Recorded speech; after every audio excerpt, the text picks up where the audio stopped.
Koalisi Masyarakat Sipil melaporkan dugaan korupsi retret kepala daerah ke KPK. Apa bukti hingga apa yang diharapkan dari laporan ini? Selengkapnya kita bahas bersama peneliti PBHI Anissa Azhara yang juga bertindak sebagai pelapor. Malam Mbak Anissa. Dan ada juga anggota Komisi 3 DPR dari fraksi PKB Hasbiollah Ilyas. Malam Bang Hasbi. Malam Mbak. Ya, saya mau ke Koalisi Sipil selaku pelapor nih. Mbak Anissa, jadi Anda kemarin sama teman-teman datang ke KPK, kenapa melapor? Oke, jadi selamat malam semuanya. Kami dari PBHI dan juga Koalisi Masyarakat Sipil Anti Korupsi melaporkan dugaan korupsi terkait dengan penyelenggaraan retret ini didasarkan atas 3 poin utama yang sudah kami kumpulkan juga bukti-buktinya dan juga sudah kami telusuri gitu kan. Yang pertama itu terkait dengan penggunaan APBN yang kami pertanyakan juga ketransparansinya. Yang kedua indikasi terkait dengan pengadaan barang jasanya yang ternyata tidak transparan. Kemudian juga ada terkait konflik kepentingan. Yang awalnya ini dimulai dengan surat edaran awal dari Kemendagri terkait kepala daerah itu wajib untuk membayar biaya orientasi atau biaya retret ini menggunakan APBD, tapi kemudian pada 13 Februari 2 hari setelahnya itu direvisi yang menyatakan pembiayaan akan ditanggung seluruhnya oleh APBN. Tapi revisi ini harus dicatat tidak menghapus fakta bahwa para kepala daerah telah lebih dulu diminta untuk mentransfer dana ke PT LTI yang mana kita total itu ada buktinya Mbak Anissa? Kepala. Iya, kami juga melampirkan bukti itu di dalam laporan kami. Ada sekitar 11 miliar yang sudah ditransfer dan juga diterima melalui rekening PT LTI oleh 503 kepala daerah.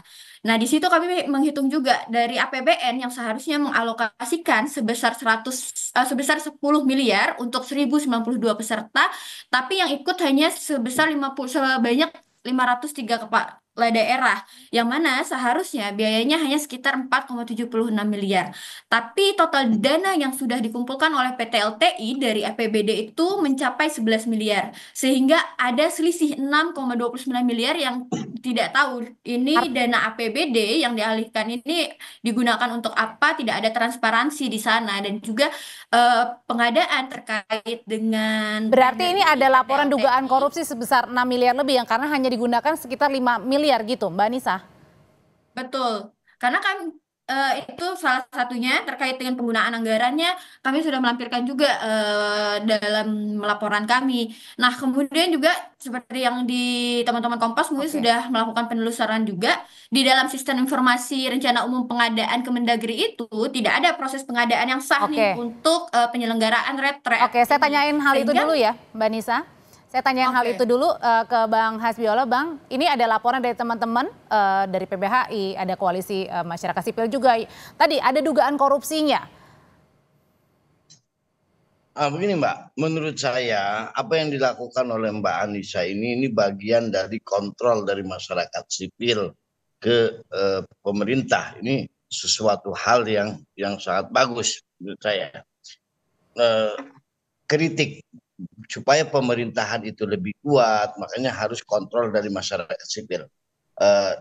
Bukan hanya di parlemen, bukan hanya di institusi pemerintah yang mengontrol pemerintahan.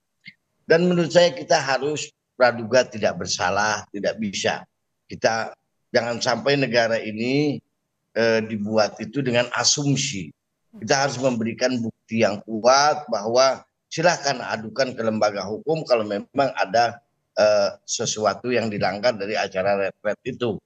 Nah, saya berharap Mbak Anissa ini memberikan bukti-bukti yang kuat ke KPK. Tadi yang dilansir oleh juru bicara KPK mengatakan masih menelaah apakah ada ada dua bukti atau tidak. Ini kan gitu. Nah, kita tidak bisa mengatakan bahwa ini ada indikasi korupsi, ini indikasi korupsi. Yang menentukan ini ada korupsi atau tidaknya itu lembaga hukum. Ya, tadi kan dilaporkan. Bang, tapi masalahnya gini. Dari Kejaksaan Agung atau kepolisian. Nah, Bang Hasbi, tapi gini, pada saat teman-teman di Kompas TV juga mencoba untuk membuka laman LPSE di Kementerian Dalam Negeri ini mencari tahu sebenarnya tender atau lelang pada saat penyelenggaraan retret kepala daerah, ternyata ini nggak ada nih. Kita tidak menemukan nama-nama pemenangnya. tendernya? Oh begini Mbak, kalau soal tender ini hampir seluruhnya di pemerintah daerah walaupun pemerintah pusat itu ada yang penunjukan langsung atau melalui lelang. Kita harus lihat dulu. Saya juga tidak paham di sini apakah acara retret ini penunjukan langsung dari pemerintah pusat atau memang berdasarkan lelang. Misalnya seperti ini. Misalnya di daerah di provinsi DKI Jakarta atau di daerah-daerah lain. Salah satu contoh di provinsi DKI Jakarta ini tender yang 200 juta misalnya atau 100 juta itu bisa penunjukan langsung. Ini kan tapi di atas Bang. Nah, itu saya kasih contoh-contoh di DKI Jakarta ya. Kalau di nasional ini berapa gitu? Yang bisa memang penunjukan langsung atau skala di sini memang darurat untuk apa?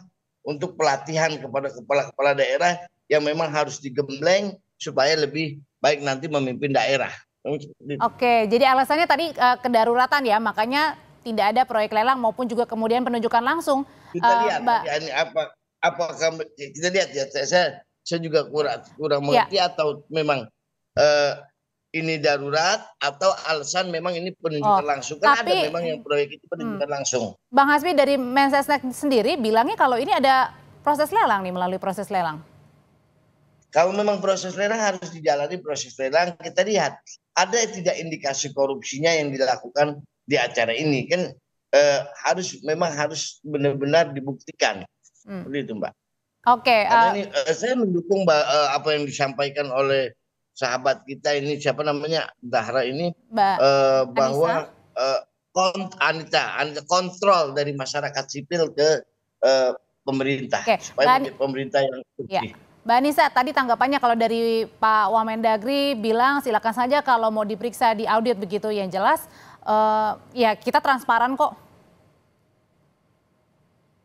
Iya, karena kami juga memahami ya kalau kita ngomongin bahwa setiap proses hukum itu ada yang namanya asas praduga tak bersalah.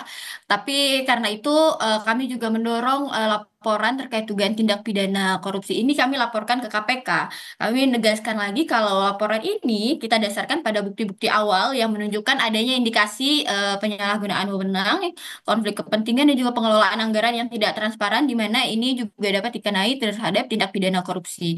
Nah, setiap orang yang dilaporkan memang belum tentu bersalah sebelum ada putusan hukum yang berkekuatan tetap, tapi itulah gunanya pelaporan ini kami lakukan karena tujuannya supaya mendorong proses penyelidikan yang profesional dan juga transparan oleh KPK supaya memastikan apakah benar terjadi pelanggaran hukum atau tidak, apakah memang benar juga ada indikasi korupsi yang kami telusuri ini dapat dibuktikan atau tidak oleh KPK.